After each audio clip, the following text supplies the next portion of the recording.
Good morning, students. Today we will do the question number 9 of exercise 12.2. This is a very important question of this exercise and the last question. Now let's start. A field is in the shape of trapezium whose parallel sides are 25 meters and 10 meters. The non-parallel sides are 14 meters and 13 meters. Find the area of the field. तो हमें एक field दिया हुआ है जिसकी shape है trapezium, that is trapezium in shape. तो all of you know कि ये ट्रेपीजियम बनाया है मैंने. इसमें ये ए डी और बी सी तो पैरेलल साइड्स हैं और ए बी और डी सी इसकी नॉन पैरेलल साइड्स हैं. तो हमें गिवन है कि जो पैरेलल साइड्स हैं वो 10 और 25 है. मैंने ए डी को 10 लिया और बी सी को 25 और जो नॉन पैरेलल साइड्स हैं दैट आर 13 एंड 14. ठीक है, हमें इसका एरिया निकालना है पूरे फील्ड का. हमें पता है कि एरिया ऑफ ट्रेपीजियम जो होता है that is half into sum of parallel bases into में हाइट. पैरेलल बेसिस कौन कौन से हैं? 10 एंड 25 इनटू में height. This is the height I have shown in dotted line. तो अगर हमें हाइट पता होती तो मैं हाइट यहाँ पुट कर देती and we will get the area. तो जो हम आगे प्रोसेस करेंगे वो हम करेंगे हाइट को कैलकुलेट करने के लिए. हमें हाइट गिवन नहीं है. ठीक है, तो कंस्ट्रक्शन क्या कर रहे हैं? We are doing D E parallel to A B. D से एक लाइन ले रहे हैं हम डी ई जो ए बी के पैरेलल है. अब ये तो हमने कंस्ट्रक्शन से पैरेलल लिया है, ये पहले से ही पैरेलल है. इसका मतलब ए बी ई डी एक पैरेललोग्राम बन जाएगा. अगर ये पैरेललोग्राम है तो अपोजिट साइड्स इक्वल होती हैं. तो ये 13 है तो ये भी 13 हो गया. This is 10, so B E is also 10. ठीक है, आई हैव रिटन इट. अगर बी ई 10 है आपका, ये पूरा 25 था बी सी, तो 25 में से 10 गए 15, तो ई सी विल बी 15. तो अब इस ट्रायंगल में देखो डी ई सी में, इन ट्रायंगल डी ई सी आपको तीनों साइड्स पता है 13, 14 and 15 and you can calculate the area by using Heron's formula. So here calculate the area of D E C triangle by using Heron's formula. उसकी तीनों sides है 13, 14 and 15. तो इस triangle का एरिया हमने हीरोन्स फॉर्मूला से निकाल लिया, दैट इज 84. ठीक है, अब अगर इसी ट्रायंगल का एरिया मैं half into base into height से भी निकाल सकती हूँ.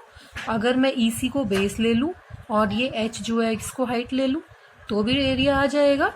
तो ये जो 84 है ये 84 बराबर होना चाहिए half into base into height के. देखो ट्रायंगल तो वही है, चाहे इसका एरिया हीरोन्स फॉर्मूला से निकालो चाहे इसका area half into base into height से निकालो, तो दैट वुड बी सेम. इसीलिए ये जो 84 वैल्यू आई है ये half into base into height से भी आ सकती है. Base 15 and height h. तो 84 को मैं इक्वल टू पुट कर रही हूँ half into base into height के, और यहाँ से हमारी हाइट जो है दैट इज 56/5. ठीक है, अब ये जो हमारी हाइट है ट्रायंगल की हाइट 56/5 आई है सी इट. तो ये हाइट, यही हाइट तो ट्रेपीजियम की है. ट्रेपीजियम और ट्रायंगल की सेम हाइट है. तो ये हाइट कितनी आई थी? 56/5. ये हम यहाँ पुट करेंगे फॉर्मूले में and we will get the area of trapezium. ठीक है, तो here I am putting it in the formula. Half into sum of parallel bases into में height, half into 35 into 56/5, 196 metre square. एक और एलिप्टर मेथड है इसका कि ये जो हमारा ट्रेपीजियम है, सी इन द फिगर, इस ट्रेपीजियम में दो पार्ट्स हैं, पैरेललोग्राम एंड ट्रायंगल. तो इसका एरिया मैं पैरेललोग्राम का area plus area of triangle करके भी निकाल सकती हूँ. पैरेललोग्राम का एरिया क्या होता है? Base into height. पैरेललोग्राम का बेस है 10 और हाइट यही यूज होएगी 56/5. ठीक है, तो ट्रायंगल का एरिया कितना है ये हमने हीरोन्स फॉर्मूला से निकाला ही था, 84. तो वहाँ से भी आपका आंसर आ जाएगा. देखो पैरेललोग्राम का बेस अगर मैं 10 लेती हूँ, हाइट लेती हूँ 56/5, तो ये आ गया आपका 112. पैरेललोग्राम का 112 आ गया एंड एरिया ऑफ ट्रायंगल हमने निकाला ही था 84. तो 112 प्लस 84 कितना आ गया? 196. ये इसका ऑल्टरनेट मेथड है कि parallelogram and area of triangle को कैलकुलेट कर लो. बट हमें मतलब हाइट तो निकालनी ही पड़ेगी क्योंकि पैरेललोग्राम में ये हाइट यूज हो रही है. तो ये सब हमें करना ही पड़ेगा. ये हाइट हमें 56/5 तक तो निकालना ही पड़ेगा. इसके बाद चाहे आप एरिया ऑफ ट्रेपीजियम यूज कर लीजिए या फिर पैरेललोग्राम प्लस ट्रायंगल. ठीक है, now come to the question number 3 जो हमने बीच में छोड़ा था इसमें, एंड वो आज कंप्लीट कर रही हैं. Come to the question number 3. This is the question. Radha made a pic, find the total area of the figure. ये कुछ इस तरह की इसने पिक बनाई थी एरोप्लेन की. इसमें आपके 5 पार्ट्स हैं, first, second, third, fourth and fifth. हमें इसका टोटल एरिया निकालना है, तो हम इन 5 पार्ट्स का अलग अलग निकालेंगे. आफ्टर दैट उनको ऐड करेंगे.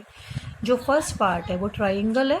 इसकी ये साइड 5 है, ये साइड भी 5 होएगी, और ये बेस कितना है, जितना ये बेस है 1, दिस इज 1. तो 5, 5 एंड 1 हीरोन्स फॉर्मूला यूज करेंगे and you will get the area. Root 11 आया था, रूट 11 की वैल्यू 3.32 निकाल के 2.49 एरिया आ गया फर्स्ट ट्राइंगल का. ठीक है. After that come to the second part. ये जो सेकेंड पार्ट है ये क्या है, एक रेक्टेंगल है. रेक्टेंगल का एरिया क्या होता है, लेंथ इंटू ब्रेथ. ये लेंथ है इसकी बड़े वाली साइड 6.5, ब्रेथ कितनी है 1 सेंटीमीटर. पुट करेंगे 6.5 इंटू 1 दैट इज 6.5. ठीक है, रेक्टेंगल का एरिया आ गया. After that third is trapezium, इसको मैं बाद में कर रही हूँ. फोर्थ एंड फिफ्थ जो है हमारी ट्राइंगल्स हैं, बिल्कुल सेम है ये एग्जैक्टली. तो हम एक का निकालेंगे वही दूसरे का हो जाएगा. अब ये जो हमारी एक ट्राइंगल है, देखो इसको मैंने दोबारा बनाया है. This is a right angled triangle. यहाँ पे 90 डिग्री का एंगल दिख रहा है, ये 90 डिग्री का एंगल है. ठीक है, तो ये हमारा 6 दिया हुआ है, ये है 1.5.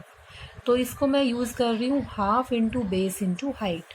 इसको बेस ले लो, इसको हाइट ले लो, या इसको बेस ले लो, इसको हाइट ले लो, एक ही बात है. Half into base into height से 4.5 आ जाएगा. सेम एरिया होएगा इस ट्राइंगल का फोर्थ का, तो दोनों का आ गया हमारे पास 4.5 एंड 4.5. इसके बाद एरिया ऑफ पार्ट 3 जो नीचे वाला है, ये एक ट्रेपीजियम है जिसकी ये साइड 1 है, ये साइड 2 है. तो जैसे हमने अभी 9th क्वेश्चन किया था, हम एग्जैक्टली सेम स्टेप्स पे चलेंगे. ये पैरेलल साइड ड्रॉ की है मैंने, तो ये पैरेललोग्राम बन जाएगा. पैरेललोग्राम बनने के कारण ये 1 हो गया, तो ये भी 1 हो गया. ये 1 गिवन था तो ये भी 1 हो गया. टोटल 2 था हमारे पास. दिस वाज गिवन कि दिस टोटल इज 2, तो 2 में से 1 गए 1. ये 1 पहले से ही गिवन है. तो एक तरह से DEC का एरिया, ये जो 3 साइड्स हैं 1, 1 एंड 1 आ गई हमारे पास. तो इसका हीरोन्स फॉर्मूला से मैं एरिया निकाल रही हूँ. S निकाल लिया यहाँ से, S minus A, S minus B, S minus C. After calculating I am getting root 3/4 centimetre square. अब ये जो DEC ट्राइंगल है, अगर मैं यहाँ एक हाइट ड्रॉ कर लूँ, H ड्रॉ कर लूँ, तो इसका area half into base into height से भी निकल सकता है. EC बेस ले लो और हाइट को ले लो H. तो ये जो रूट 3/4 एरिया आया है, ये बराबर होना चाहिए half into base into height के. बेस कितना है EC 1 था, देखो ये 1 है तो ये भी 1 है ना, तो यहाँ 1 रखा, H रखा, 2 ऊपर चला गया यहाँ पे मल्टीप्लाई में, एंड वी गेट H की वैल्यू रूट 3/2. ये रूट 3/2 हमारी हाइट आ गई. नाउ पूरा ट्रेपीजियम का एरिया ले रही हूँ. उसका एरिया क्या होता है, half into sum of parallel bases into में height. Half into 1 + 2, parallel bases AD और BC है हमारे. तो यहाँ हमारे जो पैरेलल बेसिस है 1 है और 2 है. 1 + 2 3 हो गया. 3 रूट 3/4. रूट 3 की वैल्यू होती है 1.73, मल्टीप्लाई करके आएगा 1.3. तो ट्रेपीजियम का एरिया है 1.3. तो हमारे फिगर का टोटल एरिया होएगा first area plus second area plus third area plus fourth area plus fifth area, सबको प्लस करेंगे, that is 19.29 centimetre square. I hope ये आपको बस समझ आ गया होगा. आप इसको नोट डाउन कर लीजिए. And that's all for the day. आप पूरी एक्सरसाइज कर लेना. यहाँ से complete your exercise and the chapter.